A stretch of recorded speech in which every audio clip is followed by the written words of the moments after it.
إن الحمد لله نحمده ونستعينه ونستغفره ونعوذ بالله من شرور أنفسنا وسيئات أعمالنا من يهده الله فلا مضل له ومن يضلل فلا هادي له وأشهد أن لا إله إلا الله وحده لا شريك له وأشهد أن محمدا عبده ورسوله اللهم صل وسلم وبارك وأنعم على سيدنا وإمامنا وقدوتنا محمد وعلى آله وصحبه وسلم تسليما كثيرا أما بعد فالسلام عليكم ورحمة الله وبركاته.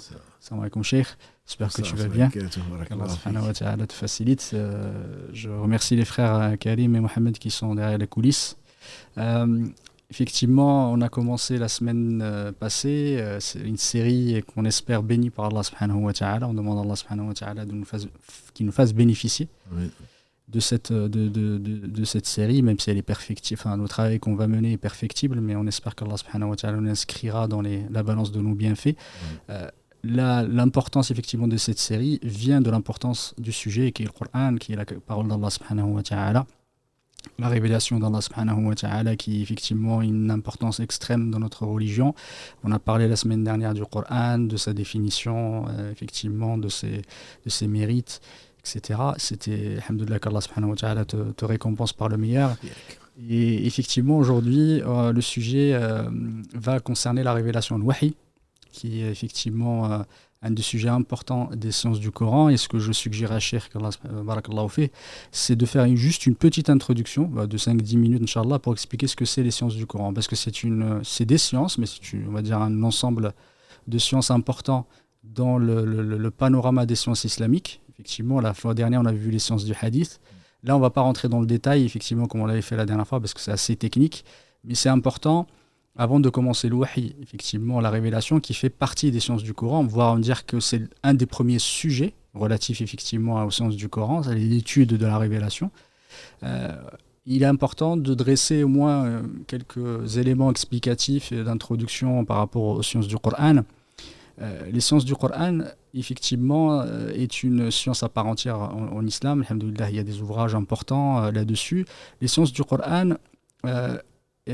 effectivement, la première fois qu'ils sont apparus, on va dire, c'est à l'époque du prophète alayhi salatu wassalam. Même si ça n'a pas été écrit et codifié, mais c'est à l'époque du prophète alayhi salatu wassalam. On va le voir avec Cheikh barakallahu fi, par rapport à la révélation, par rapport à la descente nuzul Coran, le etc., le fait de compiler le Coran, l'écriture, tout ça on va le voir. Mais à l'époque du prophète alayhi salatu wassalam, la lecture du Coran, qui fait partie des sciences du Coran, c'était à l'époque du prophète. Là, comme je dis, le prophète alayhi salatu wassalam, la révélation, l'écriture du Coran a été à l'époque du prophète alayhi salatu wassalam, des sahaba qui étaient très connus, parmi lesquels Abdullah ibn Mas'ud, Ubay ibn Ka'b, Zayd ibn Thabit, etc., qui étaient extrêmement, qui étaient assidus à l'écriture, et même le prophète alayhi salatu wassalam leur confiait, et un des plus importants étant Abdullah ibn Mas'ud, qu'Allah subhanahu wa ta'ala l'agrée.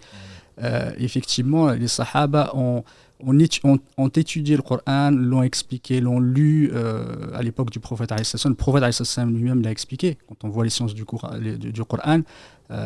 il y a effectivement plusieurs sciences, mais parmi les sciences les plus importantes étant l'exégèse, tafsir, qui a été à l'époque du prophète alayhi sallam expliqué le Coran aux sahaba.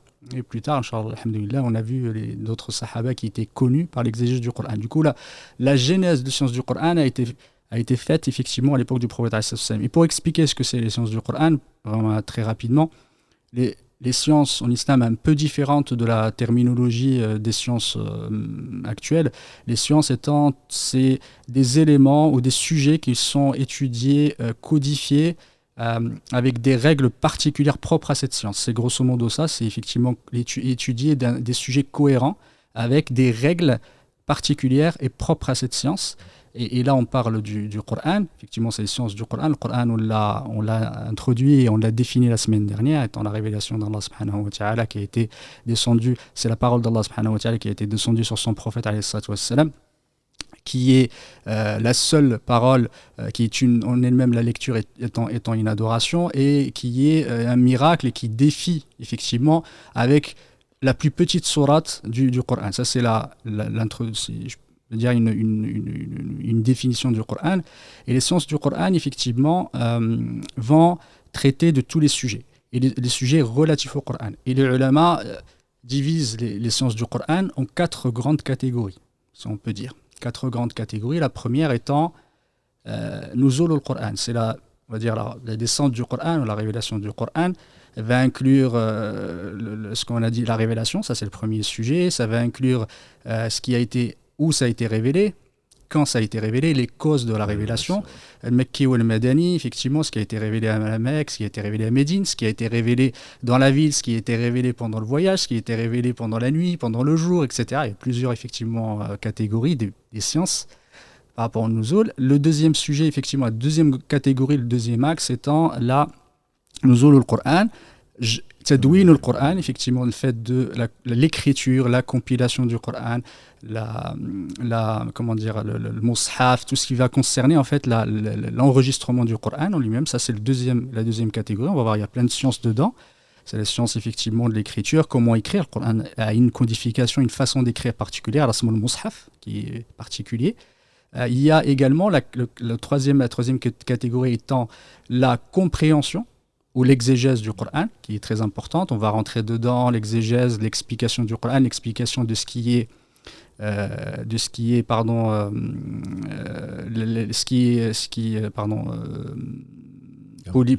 questions polysémiques, et le Coran, effectivement, les mots qui veulent avoir plusieurs sens, les mots qui sont étranges, je veux dire, gharib al-Qur'an, qui sont rares, effectivement, tous ces éléments-là qui vont constituer la compréhension du Coran, et une des grandes sciences étant l'exégèse.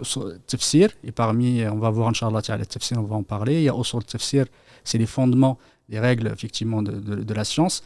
Et il y a la quatrième catégorie il y a la première étant Nuzul al-Qur'an, Tadwin al-Qur'an, Fahm al-Qur'an, wa Qira'at al-Qur'an, c'est la lecture du Qur'an. Et dedans, on a les différentes lectures, Tajwid, etc. Tout ce qui va concerner la lecture, l'oral du Qur'an. Du coup, ça, c'est les quatre grandes catégories. Sa lecture, sa compréhension, son écriture et sa révélation. Du coup, ça, c'est les quatre sujets principaux. Et le ulama rajoute un cinquième niveau qui est du tout venant, effectivement, des sujets divers, comme par exemple le côté miraculeux du Coran, qui va traiter certains sujets, les côtés des fois linguistiques, également comment défendre le Coran, comment le défendre contre les contradicteurs. Il y a des règles, effectivement, il y a des ouvrages qui sont écrits. Mais les quatre grandes catégories sont celles-ci. On va commencer, alhamdoulilah, avec Cheikh Barakallahu fi, la première catégorie. Les sciences du Coran, effectivement, elles ont commencé au départ, comme j'ai dit, à l'oral, et on a commencé à écrire les premières prémices de l'écriture très rapidement. C'est fait pendant les deux premiers siècles de l'islam. La plus grande est très liée à tafsir. Depuis l'avènement, en tout cas les prémices des sciences du Coran, et ça a tourné autour de l'explication et l'exégèse du Coran, parce que c'est quelque chose d'important. Et dans l'exégèse du Coran, on va traiter de différents sujets ou différentes sciences du Coran, que ce soit des côtés linguistiques, le côté de le Mekki ou le Madani, ce qui a été révélé à la Mecque ou à Médine, les causes de la révélation, l'abrogé et l'abrogeant qui fait partie des sciences de l'exégèse et des sciences du Coran. Et tous ces éléments-là, vont être traités, mais du prisme du tafsir, du prisme de l'exégèse. Du coup, il y a eu quelques essais, effectivement, au premier siècle de l'islam, par certains exégèses, effectivement, qui sont les tabi'in. Le premier, effectivement, il y a Dahhak, il y a Muqatil ibn Sulayman, il y a effectivement Mujahid ibn Jabr, qui était un des grands élèves, effectivement, de l'imam Ibn Abbas, radiyallahu ta'ala an. Effectivement, on a eu quelques essais, et il y a eu des exégèses complets du Coran, celui de Dahhak et celui de Muqatil aussi, qui a été maintenant et qui est disponible. Et on a fait l'exégèse de tout le Coran, mais on n'a pas fait de livre particulièrement sur le sens du Coran. Ensuite, après ces deux siècles-là, on a commencé à écrire. À cette époque-là, on écrivait aussi des livres sur des sujets très particuliers, comme l'abrogé, l'abrogeant, sur le mutashabih, le Coran, effectivement ce qui est similaire, les mots, en tout cas dans le Coran, les termes qui sont similaires. On avait aussi des éléments sur l'wujuh wa an-nadha'ir. Ce qu'on appelle l'wujuh wa an-nadha'ir, c'est les mots qui sont polysémiques, qui sont effectivement qui s'écrivent de la même façon, qui se prononcent de la même façon, mais qui ont des sens différents, qui sont polysémiques. Il y a des ouvrages vraiment qui ont été écrits particulièrement sur ce sujet-là. Et ensuite, on a commencé à décrire de plus en plus sur d'autres sciences du Coran. On a continué les livres de tafsir, qui sont devenus de plus en plus spécialisés et de plus en plus globaux. Le premier livre qui a été écrit sur les sciences du Coran, avec avec une compilation, en tout cas, qui avait comme objectif de relater, en tout cas, pardon, de compiler les sciences du Coran et d'en parler, de les définir et de le codifier, c'était le livre de Al-Harith al-Muhasibi, qui a écrit, c'était le premier. On avait parlé de sciences du Coran, on avait dit que c'était Al-Qadi Rama Harmouzi qui avait écrit le Muhaddith al-Fasil, c'était le premier livre qui avait compilé les sciences du hadith. Là, dans l'histoire, le premier livre qui a été écrit sur les sciences du Coran, c'est le livre de Al-Harith al-Muhasibi. Et ensuite, on va dire, le livre qui va être un moment charnière, qui a compilé véritablement les sciences du Coran, c'est Al-Burhan, les Zarkashi, qui est mort en 894, et ensuite vient après, effectivement, 2 siècles après, en 900 et quelques, c'est l'imam Suyuti, rahmatullahi ta'ala alayhi, de son livre qui s'appelle Itqan fi ulum al-Qur'an. Les 2 livres références qui ont essayé de compiler, effectivement, de traiter de tous les sujets des sciences du Coran, ce sont ces 2-là, qui sont le livre de l'imam Zarkashi, qui est le Burhan fi ulum al-Qur'an, et l'autre, c'est l'imam Suyuti, rahmatullahi ta'ala alayhi. Du coup, l'apogée, effectivement, de la science, elle s'est faite entre le 8e et le 10e siècle de l'Hégire. À ce moment-là, on a vraiment complété, on a vraiment parlé de ce sujet-là. Juste, effectivement, pour relater un peu les sciences du Coran, la question, c'est, alhamdoulilah, on va essayer de traiter les sciences du Coran, mais pas de façon très technique, on ne va pas tous les relater. Suyuti, on a traité, en tout cas, on a écrit... Pour lui, il y en avait 80 sciences du Coran, mais des fois, c'est des cas très particuliers.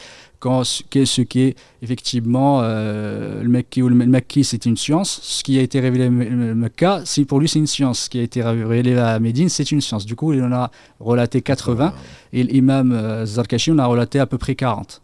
Effectivement. Mais alhamdoulilah, on ne va pas tout traiter, mais notre objectif, effectivement, c'est de vous rapprocher de cette science, surtout vous rapprocher du Coran, de vous le faire aimer, et de vous montrer la complexité et vous montrer la beauté du Coran au travers, effectivement, de la parole du prophète alayhi salatu wassalam, de celle des sahaba, celle des ulama, des savants qui ont essayé, effectivement, qui nous ont rapproché le Coran de plus en plus et qui nous ont facilité sa compréhension, sa lecture, alhamdoulilah, et aussi qui ont assuré sa transmission, walillahi alhamd. On va commencer, alhamdoulilah, aujourd'hui par le sujet le plus important, en tout cas le premier sujet, qui est l'étude, effectivement, de la révélation du Coran. Du coup, je te laisse, barakallahu fik, introduire ce sujet. Désolé pour cette introduction, c'est juste pour, alhamdoulilah, j'espère que ça va aussi, 15, ça va, ça va, alhamdoulilah, barakallahu fik. Allah fik, si Muhammad, bismillahir rahmanir rahim, alhamdulillahi rabbil alamin, wassalatu wassalamu ala khatimil anbiya'i wal mursalin, wa ala alihi wa sahbihi ajma'in. Donc, salam alaikum wa rahmatullahi wa barakatuh à tous ces fidèles auditeurs, frères et sœurs. Donc, effectivement, comme tu l'as si bien dit, c'est une science dans la mesure où c'est quelque chose de très rigoureux, contrairement à ce que beaucoup peuvent penser. Je pense que même si le prophète alayhi salam ne savait ni lire ni écrire, mais la parole d'Allah étant parfaite, comme lui seul est parfait, il a destiné dans sa sagesse, choisi des hommes pour justement essayer de comprendre, parce que ce qu'il faudrait, comme tu l'as dit, le but c'est de connaître le Coran pour l'aimer. Donc pour aimer Allah subhanahu wa ta'ala et voir combien il a été généreux avec nous, tant d'un point de vue miracle que d'un point de vue miséricorde, donc qui embrasse toutes choses. Et donc c'est dans cet esprit que la révélation est une chose qui est importante, parce que c'est l'origine même. C'est quand le Coran, ce n'est pas un livre. Aujourd'hui, on le voit en tant que livre, entre deux couvertures, etc. Mais c'est avant tout une révélation de la part du Seigneur des mondes. Donc, je pense que c'est ce qui donne l'importance et la vérité absolue, pour le croyant en tout cas, de l'origine. On sait que l'origine, ça vient d'Allah subhanahu wa ta'ala. Si on peut penser, avoir des doutes ou des études historiques sur les autres livres, comme tu l'as répété la semaine dernière, le verset 44 de la sourate 5, Allah subhanahu wa ta'ala rappelle que la lumière que constitue la Torah, l'évangile, etc., la protection, entre guillemets, ou Allah a voulu que ça soit conservé après les prophètes, au travers donc des gens qui sont héritiers des prophètes, qui étaient donc les rabbins et les prêtres. Et il a voulu justement, par sagesse, que ce Coran, ce soit lui qui le conserve, c'est lui qui le protège. Et donc cette révélation, l'origine, à n'en pas douter, pour nous, c'est Allah subhanahu wa ta'ala. Quand on parle de révélation, une des définitions, bien sûr, c'est la communication de la parole d'Allah subhanahu wa ta'ala, mais une des définitions, c'est vraiment la transmission de la vérité de la part d'Allah subhanahu wa ta'ala de façon rapide et de façon inattendue. Donc ce n'est pas, quand on parle d'une révélation, c'est vraiment quelque chose qui est limité dans le temps. Et c'est pour cela, donc, quand il parle de révélation, il y a plusieurs façons, il y a plusieurs, sur le prophète sallam, sur les anciens prophètes, alayhi salatu wassalam, Allah nous en parle d'ailleurs dans le Coran, et on le trouve même dans ce qui reste de la Bible, du Nouveau comme de l'Ancien Testament.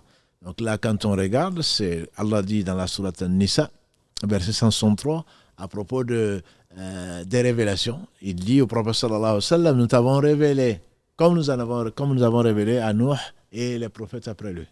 Donc, et les prophètes après lui. Donc, Allah a choisi une même façon de révélation aux différents prophètes, mais les modalités et les formes peuvent être différentes. En effet, Allah dit déjà de façon très péremptoire dans la sourate 42, Ashura, donc la consultation, le verset 51, Allah dit subhanahu wa ta'ala, il n'a pas été donné à un homme qu'Allah lui parle.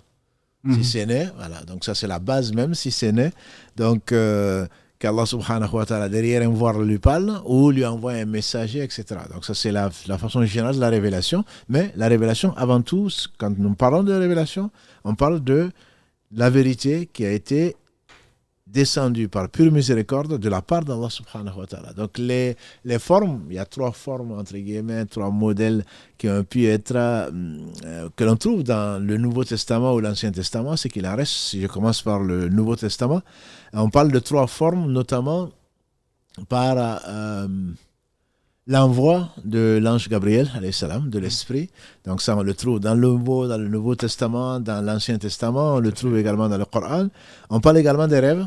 Ça, c'est une des possibilités par lesquelles Allah subhanahu wa ta'ala, comme le plus connu, c'est quand il a demandé à Ibrahim alayhi salatu salam dans un songe de sacrifier son fils. Mais dans l'Ancien Testament, on peut trouver d'autres, notamment que Allah aurait dit à Samuel, à Abraham, etc., par le rêve, par songe d'ailleurs. Ce que les musulmans connaissent, d'après le prophète sallam, il dit que le rêve pieux est un 46e de la prophétie. Voilà. Donc le rêve des prophètes est une chose qui est, puisque Shaitan ne peut pas rentrer dans le rêve, donc Allah l'a protégé. Donc quand il voit quelque chose en rêve, ça peut être un ordre divin.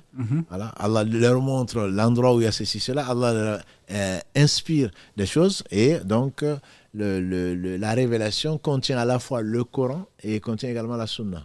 Voilà, parce qu'il n'a pas, comme Allah le dit dans la sourate An-Najm, in huwa illa wahyun yuha wa ma yantiqu anil hawa, verset 3 à 4, la sourate 53, l'étoile, il dit, le prophète sallam, il ne parlait pas de lui-même, ou sous l'effet de la passion. In huwa illa wahyun, donc ce n'est qu'une révélation. Yuha, qui lui a été révélée. Donc cette révélation peut être sous forme de rêve, ça peut être sous forme de paroles, ou, comme il a dit, je vois directement, je pense que c'est Al-Harith ibn Hisham, je pense, qui a demandé, d'après notre mère Aïcha, qu'elle a l'agré, qui a demandé au prophète sallam comment la révélation t'apparaît. Il a dit, alayhi salatu wassalam, d'après le hadith donc rapporté par Aïcha, il a dit, elle m'apparaît comme le bruit d'une cloche. Et c'est le plus difficile à supporter. Dur, oui. Voilà, c'est le plus dur. Bon, dans une version, on parle de comme le bourdonnement d'abeilles. Et ensuite, quand ça s'arrête, là, c'est extrêmement difficile. Il faut comprendre que le choix du prophète, alayhi salatu salam, Allah lui a donné bien sûr les moyens de supporter la révélation, quelque chose de très, très difficile à supporter. Et on a dit peut-être la semaine dernière, et ça conforte la parole d'Allah subhanahu wa ta'ala dans la sourate 73 al-Muzammil, Inna sanulqi alayka qawlan thaqila. On va te révéler une parole lourde. On a dit lourde de sens, certainement, parce que c'est la parole d'Allah, c'est les ordres, c'est les interdictions, c'est les informations sur le paradis et l'enfer. Ça contient la description d'Allah subhanahu wa ta'ala qui se donne de lui-même. Et en même temps, on a dit que c'était quelque chose de lourd, difficile à porter, très difficile à porter, au point que Aïcha, notre mère, elle disait que quand c'était un jour de froid, le prophète se mettait à suer.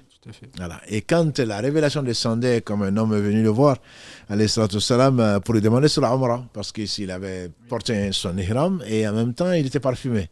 Et qu'est-ce que tu dis de cette situation-là? Il s'est tu. Et on a vu sur lui son état changé, entre guillemets. On a mis une bourda ou un vêtement dessus, un manteau. Et ensuite il a dit, où est l'homme qui m'a interrogé? On lui dit, me voici. Et il dit, alors tu laves, etc. Voilà. Donc ça, on sentait que le prophète sallam recevait parce que la chose était vraiment lourde, d'un point de vue tant matériel que d'un point de vue métaphorique. C'était extrêmement lourd pour lui. Il dit, la façon la plus difficile, que la plus lourde, la plus dure pour lui, c'était donc comme un son de cloche. Et ensuite, ça s'arrêtait. Et il se mettait, il comprenait tout. Et tout, il retenait tout. On ne peut pas parler de surdoué. Je veux dire, c'est encore au-dessus de surdoué. C'est-à-dire que sa mémoire, Allah l'a créée de telle façon que ça s'imprimait. Ça s'imprimait sur sa mémoire et ensuite il récitait donc, bon ça on le verra plus tard, Inch'Allah, il récitait donc à quelques scribes qui étaient là et qui l'écrivaient, il le récitait et les gens comprenaient, ils étaient doués d'intelligence, ils avaient une excellente mémoire. Donc ça c'est la façon la plus, la plus classique à laquelle peut-être fait allusion Allah subhanahu wa ta'ala dans cette sourate, donc Nisa, verset 163, c'est vraiment c'est comme ça qu'il a révélé. Mais il y a également donc le rêve, on a dit. La troisième, c'est que l'ange Gabriel alayhi salam venait directement le voir, sous la forme d'un homme par exemple, et qui lui disait ce qu'Allah avait voulu. Tout à l'heure, on vient de traiter, nous, le hadith numéro 2 des 40 d'An-Nawawi, ou qu'on appelle le hadith de Jibril, où un homme habillé de blanc, sur lequel on ne voyait aucune trace de voyage, est venu voir. Donc, il dit, c'est, à la fin du hadith, c'est l'ange Gabriel qui est venu vous enseigner votre religion. Bon, ça c'est connu. Il y a donc ces trois façons qui sont connues et que l'on retrouve également dans le Nouveau Testament. Donc, soit la forme d'un homme, soit une voix que l'on entend, et également par rêve. Ça, c'est trois choses. Dans l'Ancien Testament, on trouve ce que le Coran confirme, c'est que, par exemple, Allah a attiré Moussa, alayhi salatu wassalam, et donc il s'est manifesté, il a attiré Moussa au travers d'un buisson qui était enflammé. Et souvent, on voit qu'il y a une manifestation de la révélation quand il y a un grand vent ou de l'éclair ou de la lumière, etc. Ça, ce sont des choses dans l'Ancien Testament, encore une fois.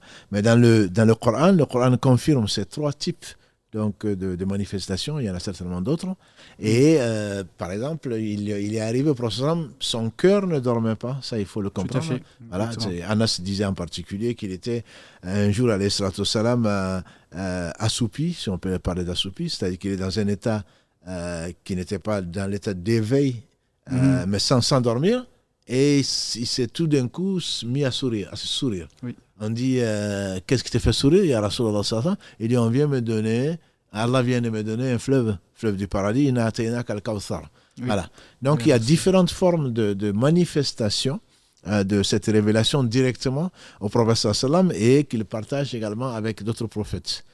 Mais la révélation n'est pas que ça. Ça, c'est une des formes. Ça, c'est la révélation prophétique. Et donc, on a dit, et tu l'as répété, par rapport au Coran, c'est la parole incréée d'Allah subhanahu wa ta'ala, révélée par Allah au travers de l'ange Gabriel. Voilà. Donc, ça, c'est sous forme de Coran. C'est une révélation, je dirais, classique. Mais sous forme de révélation, il y en a plusieurs autres. Il y a celle donc, du prophète sallallahu alayhi wa sallam, où Allah lui envoie l'ange Gabriel, où il peut faire un rêve. Donc, mais il y a également d'autres formes de révélation, comme Allah parle de wahi, pour d'autres choses. Quand il parle, par exemple, des abeilles, que Allah a, subhanahu wa ta'ala, révélé aux abeilles dans la sourate qui porte son nom, sourate 16.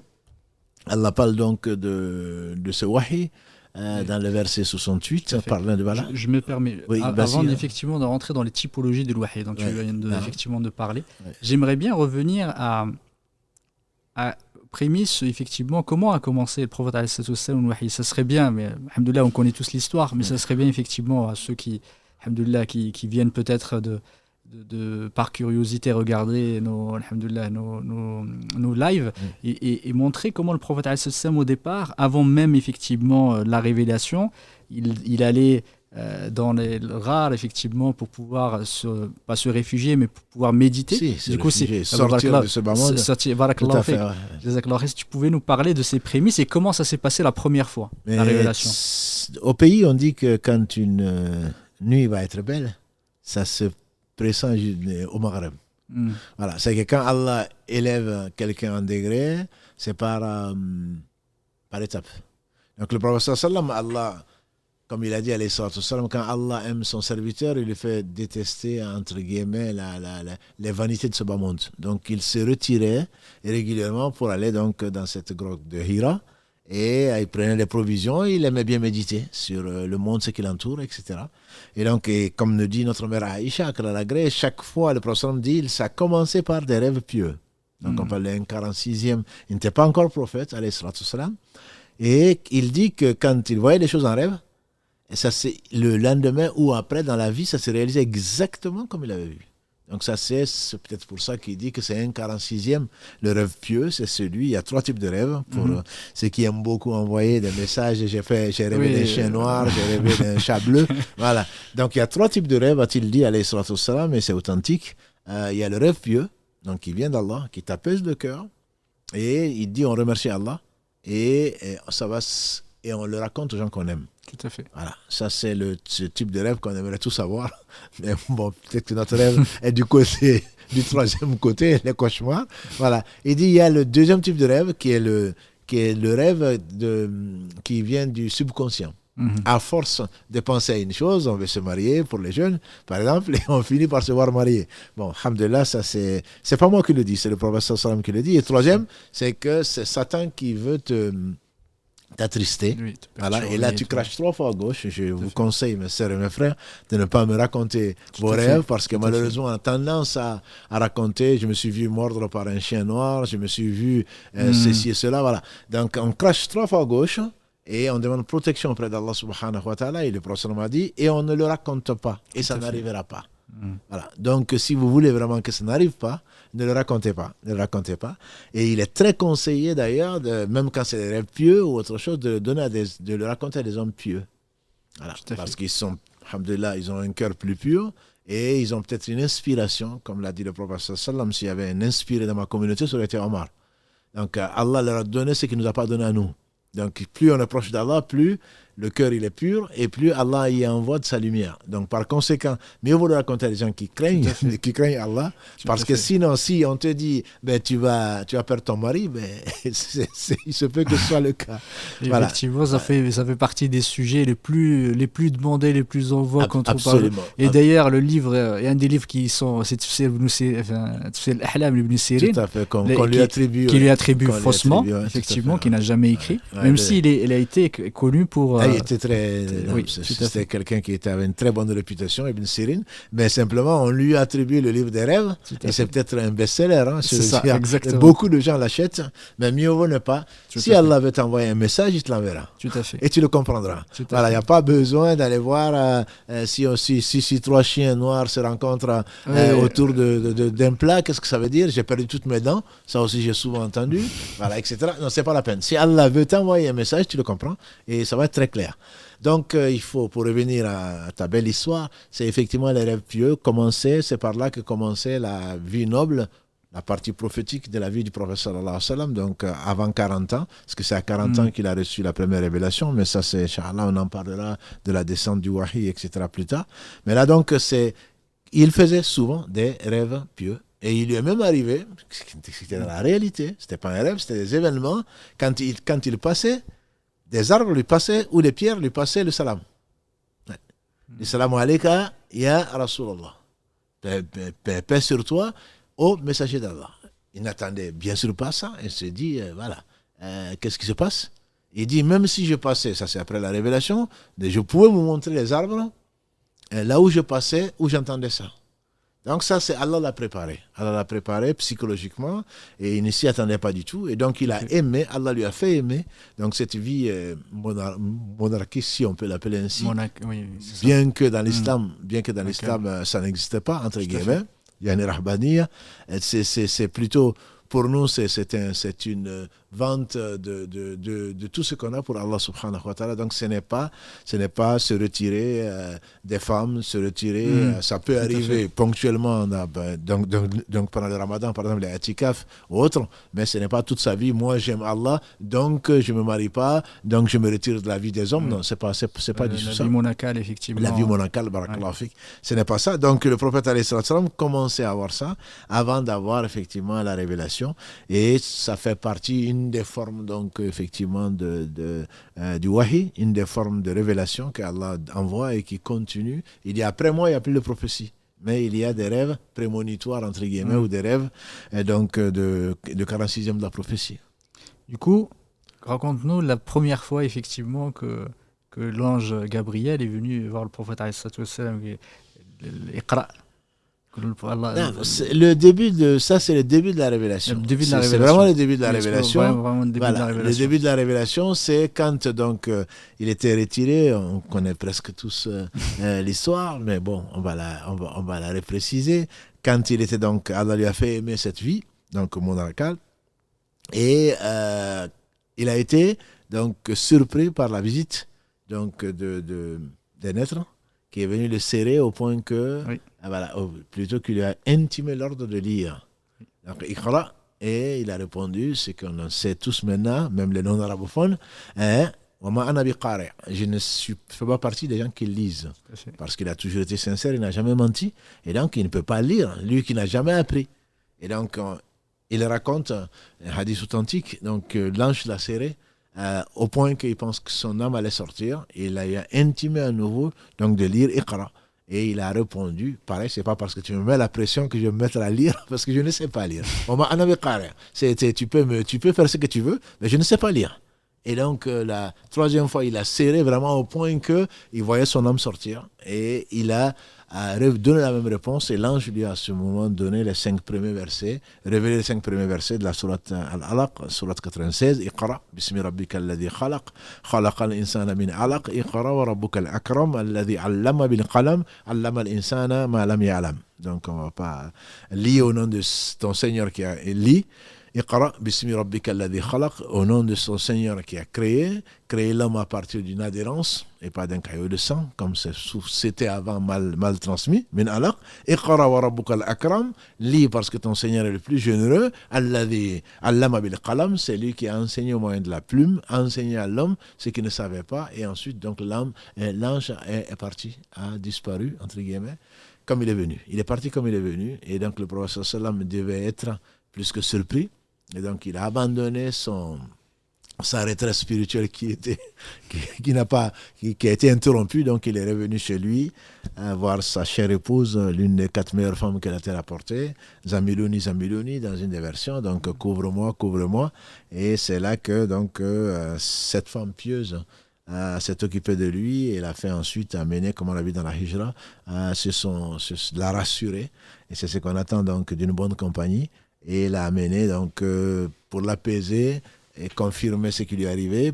Elle l'a d'abord apaisé par ses paroles et certainement par ses gestes, et ensuite pour lui dire que tu ne peux pas être possédé. C'est pas de la possession, parce que ton Seigneur subhanahu wa ta'ala ne laissera jamais la folie t'attaquer ou des êtres immondes t'attaquer ou méchants, parce que tu es bon avec l'orphelin, tu es bon avec la veuve, l'étranger, etc., etc.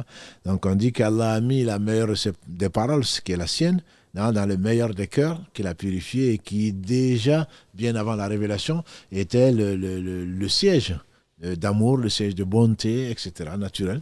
Et c'est là qu'Allah a choisi donc pour mettre la première des révélations. Barakallahu fik. Et juste une petite remarque, ce qui est important, c'est l'importance de la lecture, effectivement, parce qu'on est dans alhamdoulilah, on espère une bibliothèque, et c'est important de savoir que la lecture et la science, là-dedans, effectivement, la recherche de la science sont des éléments extrêmement importants en islam. Et malheureusement, aujourd'hui, la lecture a disparu au profit des images, malheureusement, on lit de moins en moins. Tout à fait, c'est ce que tu nous as souligné d'ailleurs dans l'éducation des enfants. C'est quelque chose d'extrêmement important de lui faire aimer la science, de lui faire aimer donc la science essentiellement au travers des livres. La science n'est pas taper sur Google un mot-clé et puis voilà. Donc surtout quand on sait ce qui se passe dans Wikipédia ou ailleurs, n'importe qui écrit n'importe quoi. Je ne parle même pas de l'intelligence artificielle maintenant qui invente des choses. J'insiste dessus parce qu'il y a Karim Baraklafi m'a envoyé un lien où quelqu'un se présente. Enfin, je suis Ibn Baz. Voilà, je suis déjà mort, mais je vous parle. Et effectivement, en l'écoutant, celui qui connaît sa voix va penser que c'est lui, alors qu'en réalité, c'est un montage d'intelligence artificielle ou autre. Et donc, on va dire des fatwas. Voilà, j'ai vu ça, il a dit ça, j'ai même écouté. Non, tu as écouté un faux. Voilà, donc c'est vraiment très important. La science, et je rappelle d'ailleurs, Cheikh Saadi, qu'Allah lui fasse miséricorde, il disait que c'est par la science que Allah a honoré Adam. Tout à fait. Voilà. Quand les anges, il a dit aux anges, il a informé les anges, les anges ne savent que c'est qu'il leur a enseigné. Quand il a informé les anges qu'il allait désigner, préférer un homme et le mettre sur la terre, les anges ont été étonnés. Voilà. Mais ensuite, quand il a enseigné à Adam ce qu'il a enseigné, et c'est là que ensuite il a éprouvé les anges, et donc les savants disent que c'est par la science, l'importance et l'élévation par Allah, et se fait par la science. Et ça, ce sont des choses, alhamdoulilah, que l'on sait. Je parle des savants, je ne parle pas des instruits ou autre chose. C'est vraiment par la science. Et donc, la science s'acquiert par l'apprentissage, par la patience, par ce qu'Allah donne à qui il veut, notamment par les livres. Et c'est un très bon moyen de conservation donc, de la science. Et ce n'était qu'une parenthèse, mais c'est les premiers mots que Allah a révélés à son prophète, qui ne savait pas lire d'ailleurs. Donc, il a fait des musulmans quand ils étaient fiers de l'être, quand ils étaient à la source et quand ils croyaient au jour du jugement dernier, de passer leur vie à apprendre et à enseigner.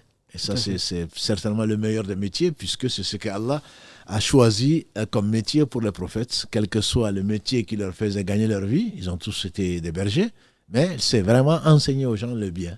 Ça, c'est vraiment le meilleur métier que l'on puisse acquérir. Et c'est ce que Allah a donné donc, à ces hommes, les meilleurs sur la terre, et ensuite qui ont laissé comme héritage donc, aux différents savants qui ont passé leur vie, qu'Allah les bénisse et les récompense pour tout ce qu'ils ont fait pour nous. En tout cas, barakallahu fik, ce moment de la révélation, effectivement, c'est un moment charnière entre deux époques. L'époque qui a précédé effectivement celle de l'ignorance, vers celle du savoir, de la lumière. Effectivement, entre l'obscurité et la lumière après, effectivement, c'est un moment extrêmement important. C'est pour ça que je voulais un peu insister là-dessus, même si cette histoire, on la connaît. Mais c'est bien de savoir que c'est un moment, quand on parle de révélation, c'est le moment le plus important, je pense, qui a fait effectivement basculer la société et même l'humanité, parce que effectivement entre un moment d'ignorance et le moment où Allah subhanahu wa ta'ala a révélé la vérité et la lumière. Ce que tu dis, je le confirme, et je dirais même plus, comme dirait Dupont et Dupont, je dirais même plus,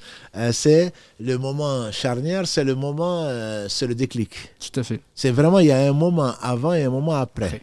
Voilà. Et je dirais même, pour chacun d'entre nous, le fait de savoir c'est qu'on ne savait pas, c'est ce qu'Allah dit, le fait de savoir, ça change ta vie. Si ça ne change pas ta vie, c'est que ton savoir ne t'a apporté rien de bien. Voilà. Donc, je ne savais pas. C'est une lumière, c'est un cadeau divin qui fait que ma vie doit changer. Si ta vie ne change pas avec tout ce que tu sais, c'est que ton savoir ne te sert pas à grand-chose. Donc le savoir est destiné vraiment à laver le cœur, à laver la personne, à changer son optique, à voir clairement. Donc c'est pour ça, quand tu parles de ténèbres, dans les ténèbres, par définition, on parle de ténèbres parce qu'on n'y voit pas. Voilà. Tout est noir, on n'y voit pas. Avec la lumière, au travers de la lumière, on voit clairement les choses. Et donc la révélation sert essentiellement à ça. Et ça, je pense que c'est une expression qui est bénie. Elle est vraiment celle qui éclaire. La science est une lumière qui permet à l'homme de distinguer le bien du mal, qui permet à l'homme de distinguer le vrai du faux, etc. Et donc c'est effectivement un déclic qui doit être, qui a été celui des prophètes, alayhi salatu wassalam. Il y avait une vie avant et une vie après, je dirais. Pour chacun d'entre nous, ça doit être un moment. À chaque moment que l'on découvre les choses, que c'est comme si on venait de renaître ou de naître pour pouvoir maintenant passer, laisser le passé de côté et donc regarder vers l'avenir. Et le seul avenir, en réalité, pour l'homme, c'est l'au-delà. Effectivement, et on voit que Allah subhanahu wa ta'ala avait parlé de la création, qu'Allah subhanahu wa ta'ala est le créateur. L'objectif derrière la création, effectivement, les fils d'Adam, c'est de l'adorer. Et l'adorer, c'est de le connaître. C'est connaître Allah subhanahu wa ta'ala, c'est ce savoir qui nous aide effectivement à connaître notre créateur. Ça, c'est le premier point. Et le deuxième point, c'est que derrière, il dit la révélation a été faite par le plus généreux, Al-Akram, effectivement. Et ça, on voit que la révélation est un don, est une offrande. Ça vient de la générosité d'Allah subhanahu wa ta'ala. Ce n'est pas un poids, c'est plutôt un don qu'Allah subhanahu wa ta'ala nous a donné. Il faut l'accepter comme tel. Il ne faut pas l'accepter comme un poids, comme un fardeau, mais plutôt comme une libération, effectivement. Allah subhanahu wa ta'ala nous a libérés par ce savoir. Il nous a libérés de ces ténèbres vers la lumière. Et il faut le voir comme ça. Absolument, c'est en même temps que c'est un poids dans la mesure d'une responsabilité. Voilà, c'est une responsabilité, mais il est évident que être dans la lumière, on oublie. Je veux dire, on oublie, quand on dit on oublie, on laisse de côté volontairement le mal que l'on a fait, tout en regrettant, bien entendu, en essayant de se reformer. Donc c'est une libération, comme tu le dis, c'est un don. Et on ne peut pas donner mieux à quelqu'un que la science. Ça n'existe pas. C'est que l'information que pourquoi on doit tant, bien sûr, tout à Allah subhanahu wa ta'ala, ensuite aux différents prophètes, le prophète notamment, qu'on doit aimer plus que nos pères et mères, plus que nous-mêmes, parce que justement, ils nous ont apporté la science. C'est parce qu'il nous a apporté la science. C'est ce qui fait sortir, ce qui fait renaître, ce qui fait sortir des ténèbres vers la lumière, ce qui donne la vie aux morts. Donc, c'est un cœur mort, c'est un cœur, je veux dire, qui est dans les ténèbres et qui aucun bien ne rentre. Mais avec la lumière de la science, Allah fait revivre le mort. Et donc, ce qui fait vraiment que l'on est et que c'est toute la différence entre le mort et le vivant. Donc, cette science-là est venue par la révélation. Par la révélation, donc, d'une chose que l'on ne savait pas. Allama al-insana ma lam ya'lam. Donc, Akram, comme tu l'as dit, Allah est le plus généreux. Il y a des généreux, mais Allah est certainement le généreux et le plus généreux. Et sa générosité, entre autres, passe par le don donc, de cette foi et le don de cette vie, donc, qui est la vie réelle, et le don de cette science. C'est pour cela donc que Allah donne tout à tout le monde sauf la foi. Et les meilleurs d'entre eux, innama yashallah min ibadihi ulama, et les seuls qui craignent vraiment Allah, qui l'aiment, parce qu'ils l'aiment, c'est bien les savants. Et les savants, donc, sont certainement ceux que Allah subhanahu wa ta'ala a choisi pour nous transmettre cette lumière-là, justement, un flambeau. Quand on fait pour les Jeux Olympiques et tout le reste, le symbole de la flamme olympique et le reste, la flamme de la science, c'est le fait d'apprendre le Coran, le fait de le comprendre, le fait de le mettre en pratique, le fait de le transmettre. Voilà, donc ça, ce sont nos devoirs vis-à-vis du Coran, vis-à-vis de nous-mêmes, vis-à-vis de l'humanité. C'est justement parce que c'est la science avec un grand S. Elle y est contenue et Allah est le plus généreux puisqu'il nous l'a non seulement révélé, mais également il nous l'a permis de le conserver et ça restera la flamme qui ne doit jamais s'éteindre. Tout à fait. Barakallahu fik, effectivement, cette révélation, alhamdoulilah, comme tu as dit, il y a des façons par lesquelles passe cette révélation. Tu as dit tout à l'heure, soit d'une façon inattendue, soit effectivement au travers. Allah subhanahu wa ta'ala, la deuxième façon, c'est Allah subhanahu wa ta'ala parle indirectement derrière un voile. Et la troisième, c'est au travers d'un messager qui est Jibril, qui, tu as dit, parfois il arrive par différentes façons. Et une fois, il peut être aussi personnifié, venir effectivement dans l'image d'une personne. Et ensuite, tu voulais, à ce moment-là, après cela, même s'il y a, il y a du détail à voir, on ne va pas rentrer dans les détails. Bien sûr. La troisième, c'est les formes, effectivement, de l'wahi. Voilà. Donc la façon où Allah parle d'un voile, c'est que l'on connaît. Allah a parlé de vive voix à Moussa, mais également il a parlé à Muhammad lors de son voyage, dont nous on a parlé lors de la Hijra. Et donc Allah lui a parlé, il l'a pas vu bien sûr, mais Allah lui a parlé. Et donc ça c'est une des formes qui fait partie de la révélation. Allah parle dans le Coran de plusieurs types de révélations. Et donc dans la nature, c'est Allah seul qui la sait. Et donc on ne va pas rentrer dans le détail pour ne pas se perdre, et je ne suis pas sûr que ce soit le plus important. Tout à fait. Barakallahu fik, c'est un point, j'allais oublier, vraiment par rapport à ça, jazakallahu khairan dont on parlait, c'est il ne faut pas vouloir imaginer de façon matérielle comment le wahi. Il ne faut pas chercher, parce que certains disent que Et on lit dans certains livres que le prophète alayhi salatu wassalam, quand il recevait la révélation, il changeait effectivement de son état humain vers un état voilà, plus suprême ou transcendant, voire même d'un état d'ange, effectivement. Il y a certains qui écrivent des choses comme ça. Du coup, barakallah, il ne faut pas se perdre à aller chercher comment la révélation se faisait.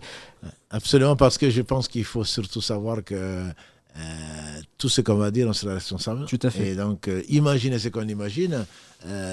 On n'est pas tenu responsable de cela, mais le dire, l'écrire, comme le dit quelqu'un d'autre, certains meurent, leur péché ne meurt pas. Dire sur Allah ce qu'on ne sait pas, la révélation, Allah seul sait comment elle fait se faire. Il l'a décrit, effectivement, c'est par l'ange Gabriel, il n'y a pas de doute dessus.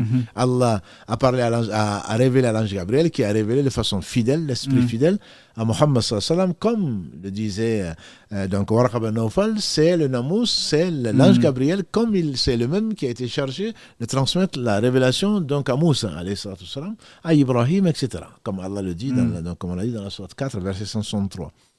Après, Allah parle de révélation. Donc, comme tu l'as répété, il faut faire attention de ne pas chercher comment. Allah parle Allah a révélé aux abeilles. Tout à fait.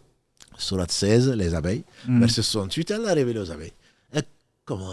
Oui, les abeilles sont les prophètes. C'est ça. Voilà. Oui. Mais, subhanallah, quand on imagine une abeille en train de quitter, aller chercher, butiner, que ce soit des fleurs, des montagnes ou d'ailleurs, et de revenir, et Allah a fait sortir de son ventre ce qu'il a fait sortir, c'est le miel. Si ce n'est pas une révélation, c'est quoi? Mais comment? Allah seul le sait. Tout à fait. Allah parle même de la révélation aux cieux. C'est ça. Dans la sourate Al-Fussilat, verset 2, Allah dit quand Allah subhanahu wa ta'ala a révélé, quand il a créé les cieux, et il a révélé aux cieux de se diviser en 7 cieux. Comment? Allah, s'il veut une chose, il suffit de dire soit il est. On ne va pas chercher, mais comment est-ce que les cieux, dans quelle langue il a parlé? Et comment se fait, le ciel, il a compris? Allah parle de la terre. La terre, il lui a révélé. Dans la sourate 99, verset 5, voilà,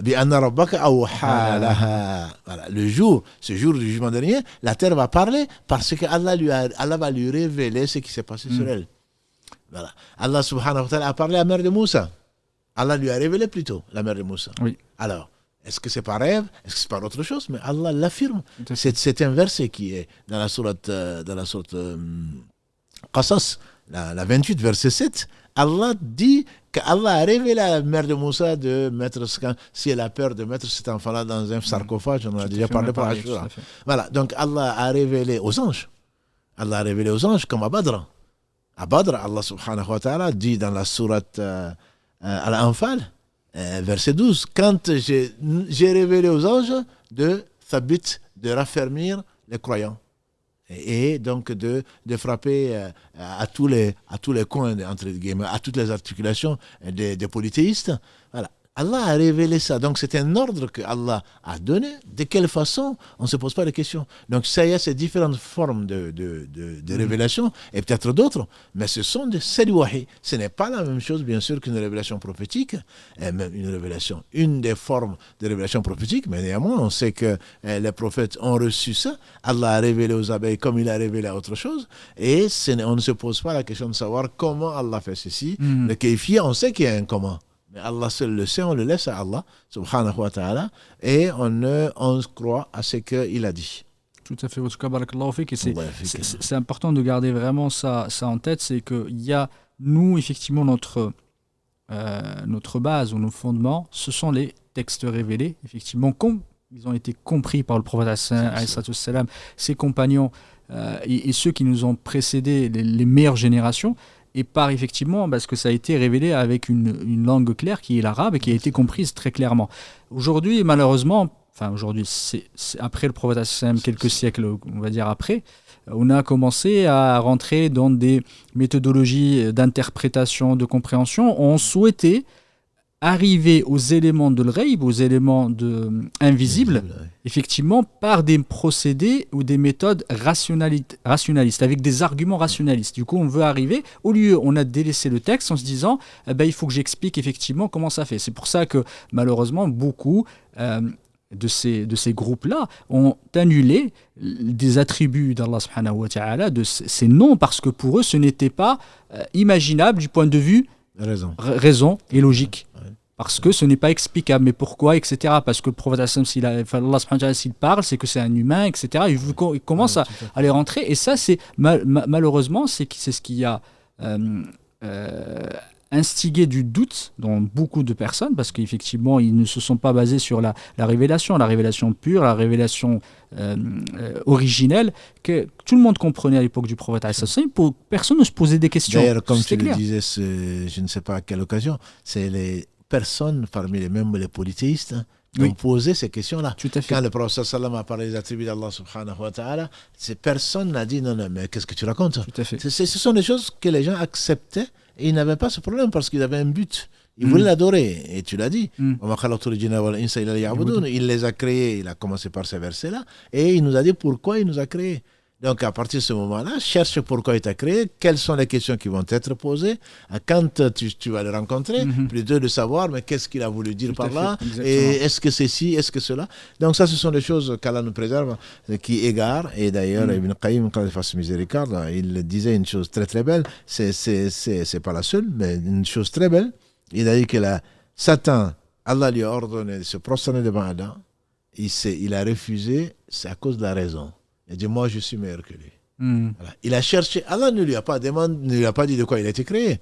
Allah l'a créé comme il a créé tout. Mais il lui a dit de se prosterner. Lui, qu'est-ce qu'il va lui dire? Il va dire, non, mais moi, je n'ai pas à me prosterner parce que. Voilà. Et les anges, Allah leur dit de se prosterner, sont prosternés.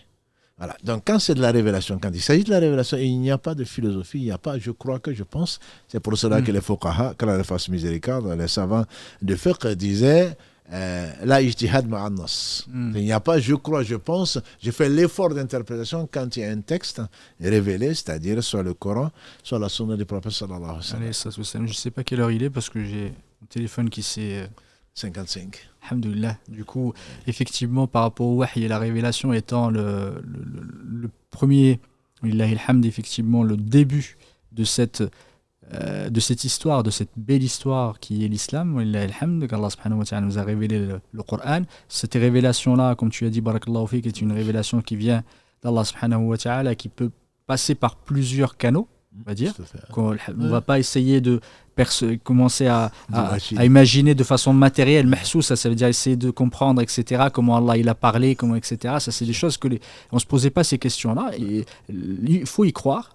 On ne dit pas qu'il ne faut pas. Ce qu'on dit, c'est qu'on ne dit pas qu'il ne faille pas faire marcher entre guillemets son cerveau. C'est pas ça la question.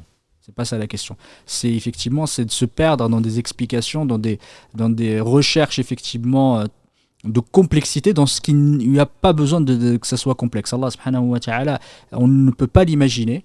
Allah subhanahu wa ta'ala, ce qu'il nous a révélé. Allah subhanahu wa ta'ala, il faut y croire sans chercher à personnifier Allah subhanahu wa ta'ala ou chercher des formes, comment Allah il est, comment il a parlé, comment il a révélé des choses, sa révélation. Wallahi alhamd. Du coup, de ce point de vue-là, on sait que la révélation, c'est forme. La question effectivement que je voulais, sur ces formes, sur comment ces canaux et ces formes, tu en as parlé, barakallahu fik, les différentes formes de révélation. La révélation la plus importante, c'est celle qui est révélée au prophète. La première, c'est de leur statut de prophète, ça c'est la première chose, plus les messages, les règles, les statuts, les histoires, de ce qui est compté des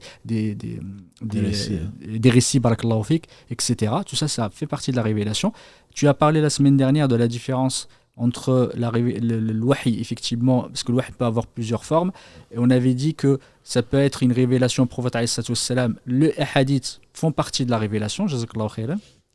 Les hadiths, il y a deux typologies, tu avais parlé, le hadith nabawi et le hadith al-Qudsi. Les deux, effectivement, font partie de la révélation. Le hadith al-Qudsi, barakallahu fik, si tu peux juste nous expliquer rapidement. Le hadith al-Qudsi, c'est que Allah subhanahu wa ta'ala a envoyé sur son prophète sallam, donc c'est une révélation, et le prophète sallam le distingue. C'est pour ça qu'on parle du hadith al-Qudsi. C'est pas que ce que lui disait était une parole humaine.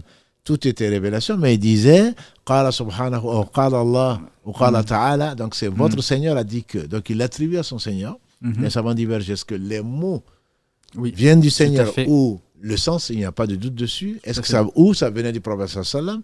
Mais il y a deux avis. Soit Hmm. les mots et le sens viennent d'Allah subhanahu wa ta'ala. D'autres disent le sens vient forcément d'Allah, les mots viennent du prophète sallam. Mais la différence, c'est que, comme tu l'as Hmm. répété par rapport à la définition, leur lecture ou leur récitation ne tient pas lieu à d'adoration. Hmm. Et il y a des hadiths qudsi qui sont faibles dans la Tout science à du fait. hadith dont tu nous as parlé, alors que ça n'existait pas, Hmm. alors que il n'y a pas de hadith, entre guillemets, il n'y a pas de hadith. Le Coran, Hmm. tout est mutawatir, donc Hmm. c'est des chaînes notoires, etc., etc. Donc il y a des différences. Mais entre le prophète sallam disait des choses, il le disait, c'était sa parole, et on sait que ça c'est hadith, et il est authentique, on le met en pratique. Mais le hadith Qudsi, c'est celui, il le renvoie, c'est lui qui le renvoie à son Seigneur, qui est le nôtre.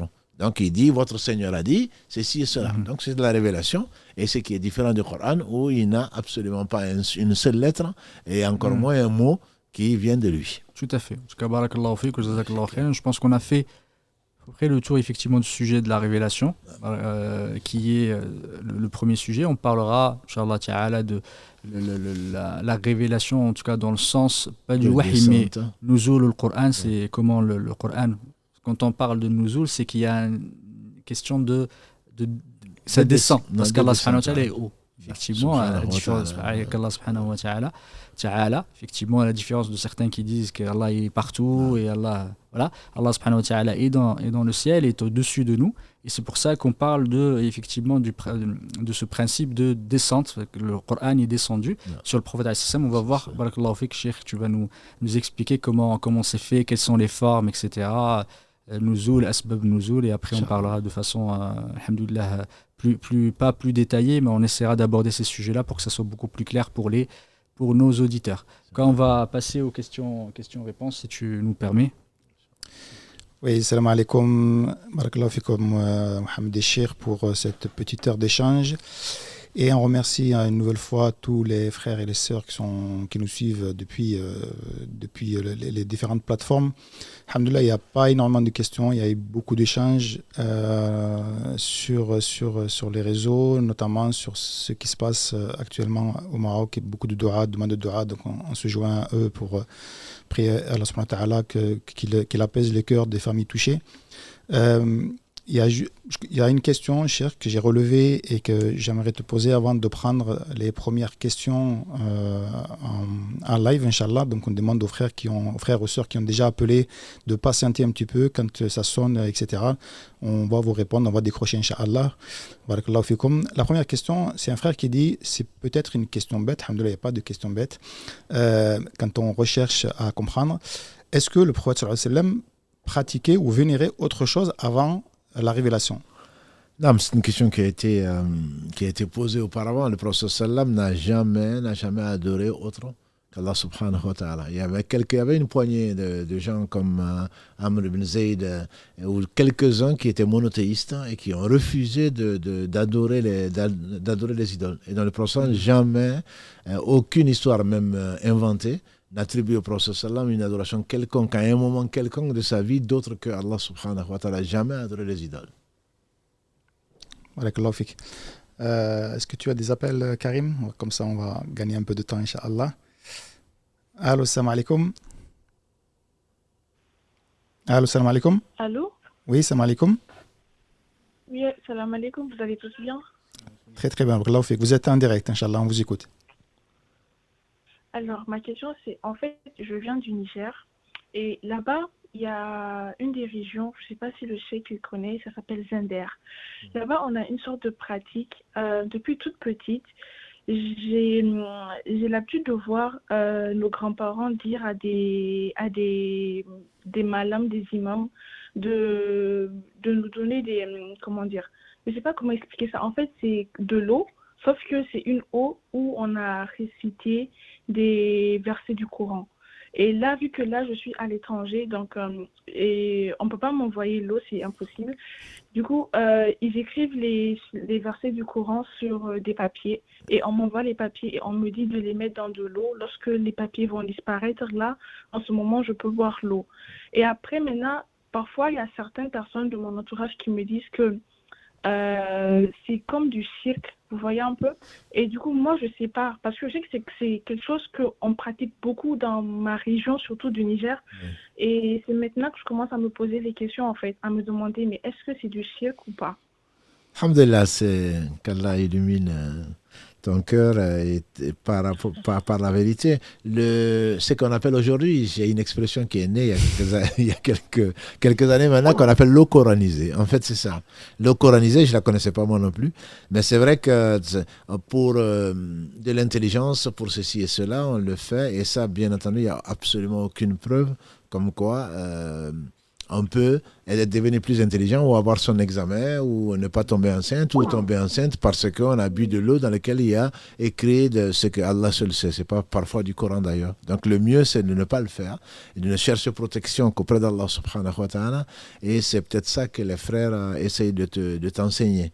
Mais on ne peut pas dire que c'est un soin interdit, notamment dans la ruqya. Dans la ruqya, les savants modernes, enfin contemporains plutôt, Allah dit qu'il a mis dans le Coran Shifa. Donc quand on est malade, notamment que ce soit pour la ruqya, parce qu'on a des maladies psychologiques ou qu'on a été touché par les djinns, etc., les djinns ne peuvent pas supporter le Coran. Donc c'est la ruqya, c'est le fait de réciter le Coran, c'est le fait de le réciter, pas de le boire.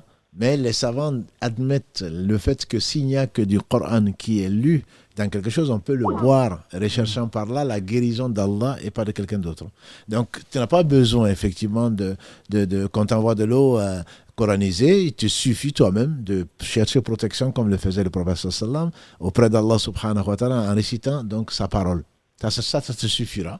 Si au besoin, tu dois le faire, ou quand on envoie, malheureusement, les gens reçoivent des colis assez bizarres, où ils découvrent de la sorcellerie sur des papiers, etc., il leur est conseillé de le mettre dans l'eau coranisée avant de brûler le papier. Mais tout ça, ce sont des pratiques qui sont modernes. Je ne dis pas qu'elles sont interdites.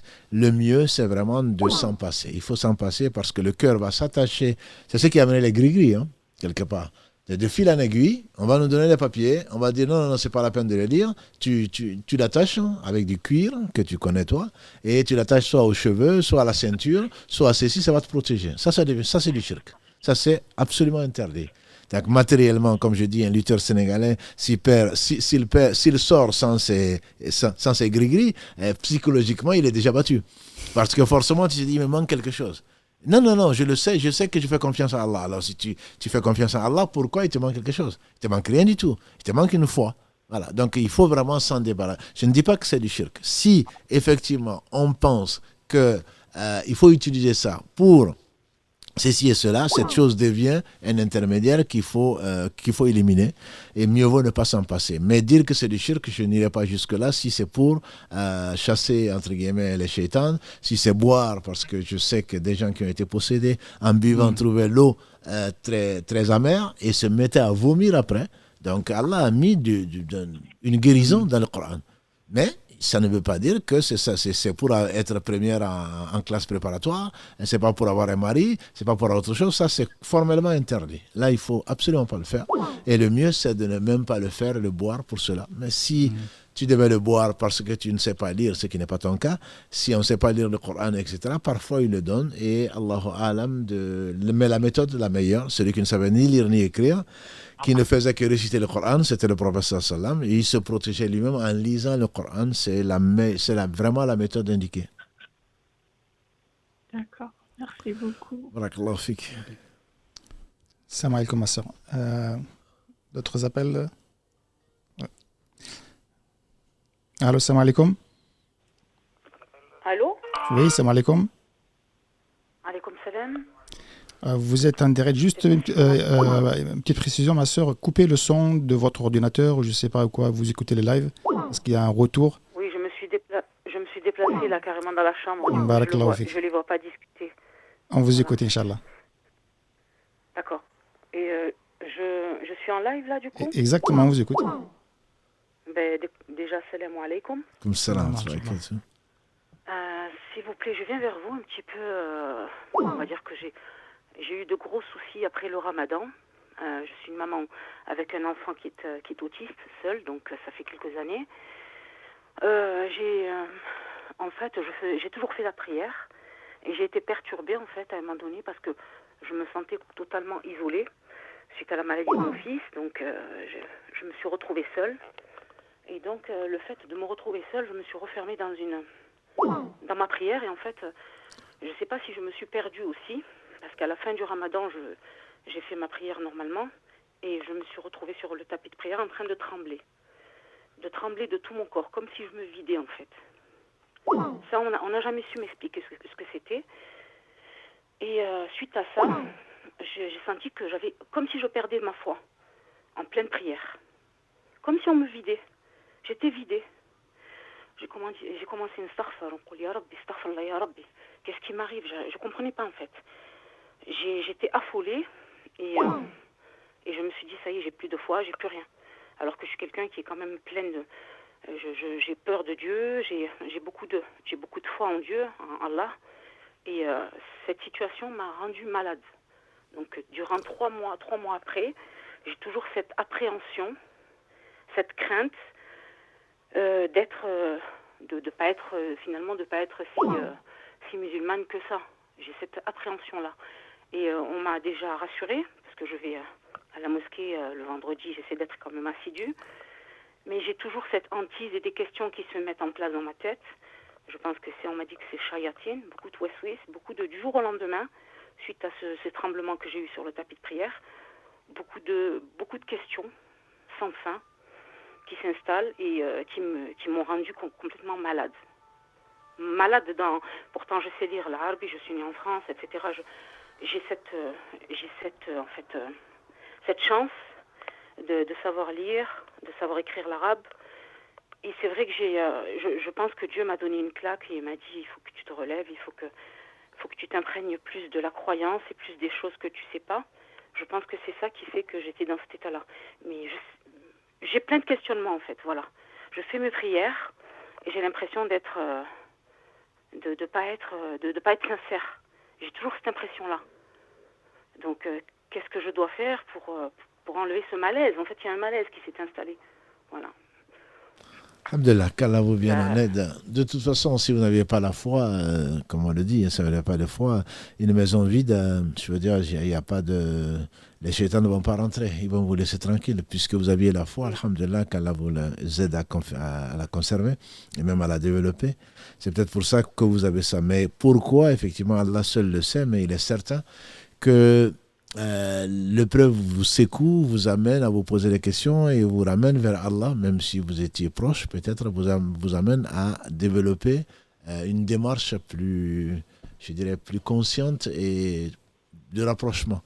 Donc, ce que vous devez savoir dans votre foi, c'est qu'il n'arrive rien, ni dans le ciel, ni sur la terre, ne peut vous arriver sans la volonté d'Allah. Donc déjà, je pense que, je sais que vous le savez, mais il faut le réaliser. Oui. Allah vous montre votre petitesse, votre faiblesse, et je ne dis pas que vous l'avez oublié, mais en tout cas, ça doit renforcer votre foi. Et ensuite, ce qu'il faudrait également savoir, c'est que personne, ce n'est pas vous qui possédez la foi, c'est Allah qui vous la donne. Le prophète sallam disait souvent, Ya muqallib al-qulub, thabit qalbi ala dinik. Donc, voilà. Donc, c'est le fait de demander à Allah de vous renforcer, c'est déjà une adoration, et c'est déjà très bien. Et enfin, je vous dirais, il faut écouter souvent le Coran pour savoir effectivement si vous aviez à ce moment-là été spécialement frappé par un djinn, parce que ça arrive, hein. Même les djinns, comment dirais-je, peuvent faire le mauvais œil. Vous êtes peut-être oublié, peut-être que vous êtes embelli, j'en sais rien, peut-être que vous avez oublié de prononcer le nom d'Allah. À un moment ou à un autre, même les djinns peuvent vous faire le mauvais œil et essayer de vous toucher également. Donc, moi je vous conseillerais, alhamdoulilah, avec l'aide d'Allah subhanahu wa ta'ala, dans vos prières, etc., de lui demander secours et protection et d'écouter souvent le Coran. Si vous écoutez le Coran et que ça vous rassure, ça vous apaise, parce que c'est fait pour ça, le Coran apaise. Si ça vous apaise, Inch'Allah, je pense que ça va vous enlever les appréhensions. Voilà, ça va vous enlever les appréhensions et ça va renforcer, Inch'Allah, votre foi. En fait, j'écoute le Coran. Dès que je l'écoute, j'ai une appréhension d'avant de mettre le Coran. Ça, je le ressens constamment. Le matin, tous les matins, je mets le Coran et j'ai une certaine appréhension, comme si j'avais une peur. Oui, mais avec l'expérience vécue, c'est normal que vous ayez de l'appréhension. Simplement, plus vous vous écouterez le Coran, plus vous verrez que l'appréhension n'a pas lieu d'être, entre guillemets. Donc c'est une thérapie qui vient d'Allah au travers du Coran, donc qui va vous rassurer, qui va vous apaiser, et vous aurez de moins en moins d'appréhension. Plus vous écouterez, moins vous aurez des appréhensions. Inch'Allah. Inch'Allah, merci beaucoup. Bon, c'est vrai que j'avais besoin de beaucoup d'aide, vraiment. Hein. Je ne suis pas du genre à venir me plaindre, mais là, j'étais dans une situation, je ne sais pas comment, indescriptible. Et j'ai eu, entre-temps, en fait, après, suite à cette situation, je vous dis que j'étais secouée durant la prière et que j'ai eu cette peur. Je suis partie dans la maison en courant, en me disant, je suis vidée, je me sentais vidée. Je me suis levée sobh, en fait, faire le fajr au Zohar, faire la salette de sobh à l'heure. C'est là que j'ai pris conscience qu'il fallait que je le fasse, mais instinctivement. Et j'ai demandé à Rabbi, warili. En fait, je voulais voir, savoir ce qui se passait dans ce que je ressentais, quoi. Ce matin même, j'ai fait un rêve où je me retrouvais dans une certaine, comment dire, subhanallah, comme une certaine, pas une obscurité, mais dans un brouillard absolu. Et un enfant était là, donc avec Shishad sur la tête, sans visage, et je voyais le nom d'Allah monter au ciel derrière son dos. Et ce petit enfant me disait, mais tu as des doutes sur Dieu, tout le monde est né musulman. Et ça, je l'avais oublié. On me l'avait dit quand j'étais plus jeune. Tout le monde est né musulman. Et si tu continues dans cette voie, tu risques d'aller en enfer. Il y a eu ça, en fait. Il y a eu ce secouement. Et le lendemain matin, quoi, dans la même soirée, ce rêve, je ne sais pas si c'est un rêve ou si c'est un cauchemar, qui m'a tapé encore plus dans les jambes. Donc j'ai dit, subhanallah, Rabbi warali, peut-être qui m'a fait un déclencheur. C'est là, il faut que tu recherches, tu te renforces dans ta foi, dans ta recherche, dans ta science. Je pense que c'est ça. Alhamdulillah. De toute façon, l'essentiel, c'est, vous ne saurez pas tout, Allah seul sait, et il ne vous dira que c'est ce qui vous sera utile, Inch'Allah, mais l'essentiel, c'est que vous questionnez et que vous approfondissez votre religion, qui est ce que Allah subhanahu wa ta'ala a révélé. C'est des questionnements, oui, tout à fait. Écoutez, merci beaucoup pour votre approche dans cette situation, et je vous souhaite une bonne continuité, vraiment. J'apprécie beaucoup vos interventions, là. Je vous écoute souvent. Vraiment.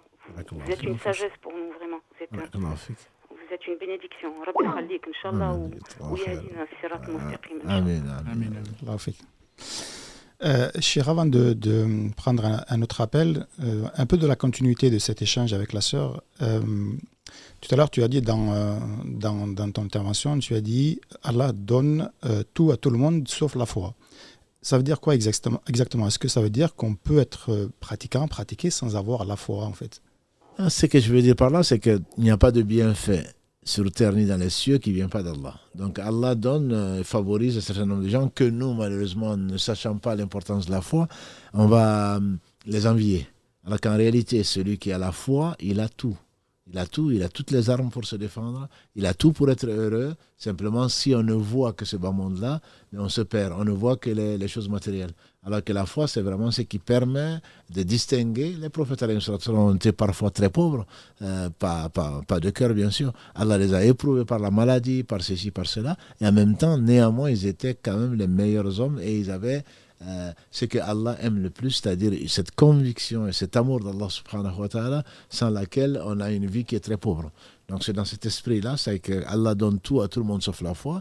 On peut être administratif comme beaucoup d'entre nous et ne pas vraiment goûter à la foi. Ça c'est autre chose. Je ne dis pas qu'on n'a pas la foi, mais on n'y goûte pas. La saveur de la foi, comme l'a dit le prophète sallam, on ne l'aura que quand si on aime Allah et son message au-dessus de tout. Quand on aime pour Allah. Quand on déteste pour Allah et on craint, comme beaucoup de nos auditeurs, on craint de revenir en arrière une fois qu'Allah nous a donné la foi, comme on craint de tomber dans le feu.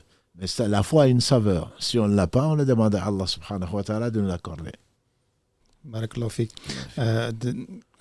Je continue sur une autre question, ça fait un peu toujours la continuité de ce qu'on vient de dire. Donc une personne, elle dit, tu dis souvent, Cheikh, dans tes sermons, notamment dans le Jumu'ah, etc., pour connaître, pour adorer Allah, il faut le connaître. Et la personne dit, je crains de ne pas connaître suffisamment. Comment faire en fait pour connaître Allah subhanahu wa ta'ala? Très bonne question. C'est très bonne question. Ce n'est pas moi qui dis pour connaître, pour aimer, il faut connaître. Qu'est-ce qu'on craint? Et les étrangers, et les islamophobes, et les racistes, et tout ce que. Pourquoi ils ont peur? C'est parce qu'ils ne connaissent pas. S'ils savaient le bien que Allah leur a accordé au travers des rencontres, etc., de l'autre, je pense qu'ils nous aimeraient. Ils aimeraient ce qu'ils ne connaissent pas. On ne peut pas aimer ce qu'on ne connaît pas. Donc on a peur de ce qu'on ne connaît pas. Or Allah subhanahu wa ta'ala, il est le seul. C'est l'origine de tout bien. Tout ce qu'il fait est sage. Il est parfait. Il nous aime, etc., etc. Tout ce qui est bien vient de lui, etc. Donc si on connaît Allah au travers de ses noms et attributs, pas au travers de rêves ou je ne sais quoi d'autre, au travers de ce qu'il a révélé, puisque qui connaît Allah si ce n'est lui-même? Personne ne connaît Allah. Allah sait qui il est. C'est pour cela qu'il a envoyé, entre guillemets, il s'est fait connaître à ses messagers qui étaient eux, qui l'aimaient le plus parce qu'ils le connaissaient. Donc on ne peut pas, encore une fois, c'est pour cela qu'il faut connaître Allah au travers de la révélation. Je dis la révélation, c'est au travers du Coran, au travers de la sunna authentique du prophète sallallahu alayhi wa sallam. Une fois que l'on connaît comment Allah est généreux, comment il est beau, comment il est miséricordieux, comment il est pardonneur, comment il est généreux, forcément, on ne peut pas aimer autre que lui, je dirais. On peut pas, même l'amour que l'on peut avoir pour autre chose, c'est grâce à Allah. Voilà. Donc à partir de ce moment-là, on sait qu'on a le besoin d'Allah, il est permanent et il est perpétuel et qu'on a besoin d'Allah. On ne peut pas se passer d'Allah, disait Ibn Qayyim, le temps d'un clin d'œil. À partir de ce moment, forcément, ce n'est pas sur son portable qu'on va aller voir si sa fiancée ou si son mari vit ou qu'est-ce qu'il dit, etc. On va chercher la solution auprès de celui qui sait et que les autres ne savent pas. Inch'Allah, barakallahu fik, Cheikh. Je vous propose de prendre un dernier appel parce que le Maghreb approche. Allô, salam alaikum. Alaikum salam wa rahmatullahi wa barakatuh. Vous êtes en direct, on vous écoute, Inch'Allah. Barakallahu fik, mon frère. Salam alaikum, mes frères. Je vous remercie parce qu'à chacun de vos lives, j'ai envie d'être une meilleure musulmane. Walhamdulillah. Et j'aurais une question par rapport au Coran. Je sais que lorsque l'on lit, on doit avoir une certaine posture, porter mon foulard, être en direction de la Qibla, c'est ça? Vas-y. Ça, ce sont les adab. Ce n'est pas une obligation, mais on se prépare. Non, tout à fait. Et je me posais la question par rapport au dua, au askar, les invocations matin et soir. Est-ce qu'il est conseillé, tout comme le Coran, d'avoir une certaine posture, etc. Non, mais on s'y prépare. C'est que psychologiquement, quand tu sais que tu t'adresses à Allah subhanahu wa ta'ala, c'est lui dont tu recherches la satisfaction, nécessairement, tu dois avoir les ablutions, quand c'est possible, bien sûr, quand tu n'es pas indisposé. Quand tu le fais quand même. Donc, tu vas essayer de dégager. Tu ne vas pas le faire à un fond musical. Tu ne vas pas le faire à la cuisine. Tu vas le faire en direction de la Qibla. Tu vas essayer de te concentrer et Allah est à l'écoute. Donc, à ce moment-là, on se prépare psychologiquement. On essaie de remplir toutes les conditions pour se faire entendre, bien que Allah n'ait pas besoin de quoi que ce soit. Donc, on doit effectivement se préparer psychologiquement pour la rencontre d'Allah au travers soit de la prière, soit de l'invocation et de l'évocation, donc des doigts, etc. C'est pour cela qu'il est conseillé d'avoir les ablutions, comme toujours d'ailleurs, de se diriger vers la Qibla, d'être dans un environnement qui n'est pas sale ou nauséabond, de mettre du parfum ou de l'encens, d'être dans un environnement propre, sain, et ne pas être forcément en groupe. Voilà, puisqu'on va être perturbé par ceci, d'essayer de se concentrer, c'est le mieux. Ça, c'est le mieux. Ça ne veut pas dire que parce qu'il y a des endroits où on ne peut pas invoquer Allah. Non, même dans les toilettes, on n'a pas à invoquer Allah, mais on va méditer, on va le remercier quand même, entre guillemets, dans le cœur. Donc le cœur doit rester toujours vivant, quel que soit l'endroit, quelle que soit la situation. Mais quand on veut se consacrer à ça, mieux vaut effectivement se préparer psychologiquement et matériellement pour une meilleure efficacité, puisque les anges aiment bien tout ce qui est parfumé, les anges aiment bien tout ce qui est propre. Allah va nous envoyer des anges pour nous assister et dire Amin, etc., etc. C'est dans cet esprit-là. Naam, entendu. Barakallahu fikoum, je ne vous prends pas plus de votre temps. Barakallahu fik. Salam alaikum. Il reste une minute, Inch'Allah, donc je vous laisse terminer et on donne rendez-vous à nos auditeurs pour la semaine prochaine, Inch'Allah. بارك الله فيك شيخ. qu'Allah te récompense par le meilleur. جزاكم الله خيرا. بارك الله فيك محمد كريم. Juste, اسمح لي محمد. Juste, pardon, peut-être rappeler que pour la semaine prochaine, on va décaler l'heure du live, Inch'Allah, à 22h. إن شاء الله تعالى. جزاكم الله خيرا. سبحانك اللهم وبحمدك أشهد أن لا إله إلا أنت أستغفرك وأتوب إليك. سبحان ربك رب العزة عما يصفون وسلام على المرسلين والحمد لله رب العالمين.